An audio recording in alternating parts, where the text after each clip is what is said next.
Vous savez qu'il existe depuis 40 ans. Ce qui m'intéresse beaucoup, c'est de pouvoir utiliser cet outil comme un marchand du dimanche. C'est-à-dire en mode commerçant. Moi, ce que je veux savoir quand il y a le marché du dimanche, si je suis un commerçant, c'est de connaître mes concurrents, à quel prix ils vendent, quelle quantité ils ont.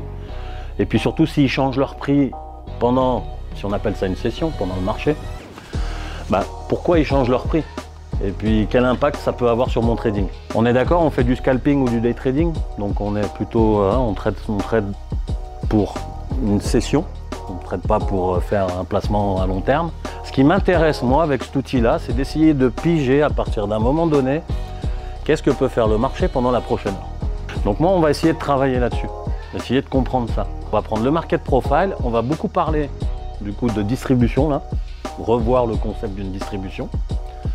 Et puis ensuite, au milieu de ça, on va y intégrer après l'initial balance et la VA de la veille. Juste avec ça, on devrait pouvoir faire déjà un petit taf. Ok? On est d'accord si je dessine ça? Avec là une VA. Ok? Distribution parfaite. Quand je dis distribution parfaite, ça veut dire quoi? Le milieu représente, ça c'est une formule mathématique, la VA, on est d'accord, c'est combien de pourcents?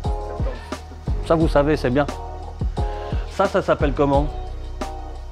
On va se faire un langage commun, on va les appeler des excès. Ok?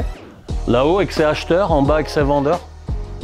Juste n'oubliez pas, hein, quand on est commerçant, moi je veux acheter quelque chose qui n'est pas cher. Je suis un vendeur, je veux le vendre le plus cher possible. Donc vous devez intégrer qu'on vend quelque chose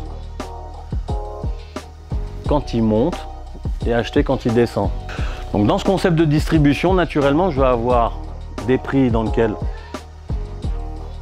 je vais avoir de très bons achats à faire.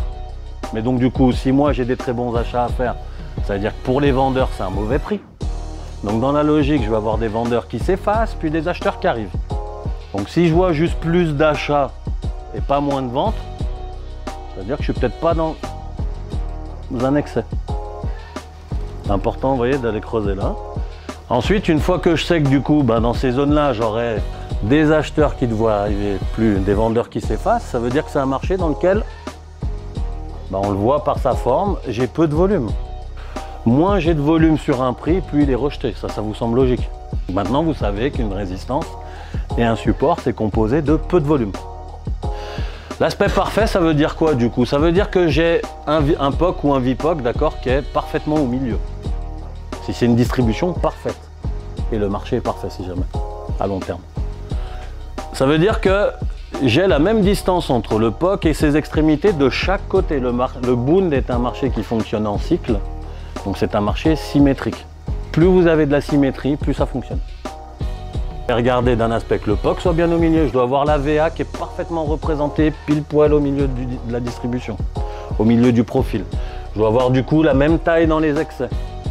Je dois avoir une régularité dans l'augmentation des TPO jusqu'au POC.